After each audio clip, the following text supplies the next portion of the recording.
Africa getting so much attention right now, and there's the man they call Africa's Bono, Nigerian superstar D'banj, teaming up with artists from all over the continent, all ahead of President Obama's major summit in Washington to promote investment and enhance Africa's growing economic power. And D'banj joins us now, along with Dr. Sipho Moyo, the executive director in Africa for the One campaign. And D'banj, thank you for joining us. You know, one of the goals of that video was to get African countries to invest 10% of their national budgets on agriculture. Why is that the key?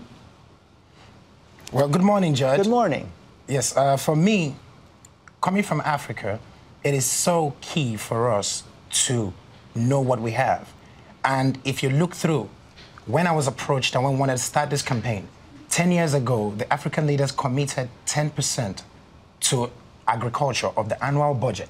Why? Because agriculture has been seen to be the fastest way of eradicating poverty and of creating job creations across Africa. And I'm sure by the time we finish this, we got more than 2 million African youths signing a petition that says we want to support Africa, we want to support agriculture, and we did it. And the question, though, how do you get it done, Dr. Moyo, when so many African nations are struggling with corruption, weak governance, violence, and those health challenges like Ebola? Well, you know, what is really exciting about this is that I think we've struck a chord with agriculture. You know, we polled 9 countries, citizens in 9 countries, about what their real priorities were.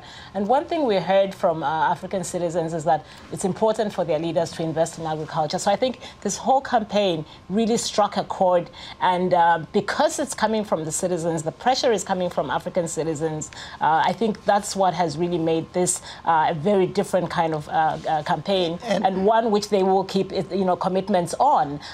You know, so I think that's really what it is that, you know, you have citizens saying to the leaders, you need to keep this commitment, and that's what is going to make it stick. And D'banj, what do you hope to hear from President Obama at this summit this week? For me, first of all, we would like to, the theme of the summit is it's why we're here, investing in the next generation. And I'm glad I'm privileged to be from that next generation. And using my music, using our music, which 10 years ago we did not have any industry, we did not have any support, we did not even have any record label, but because we believed in ourselves and we believed in what we had, we continued, and now the music industry is the biggest export from Africa after oil and gas. I would just say that President Obama should please help us make sure that the leaders, African leaders, what they have committed to in the summit, make sure that they implement it, because we have what it takes to unravel the wealth in Africa.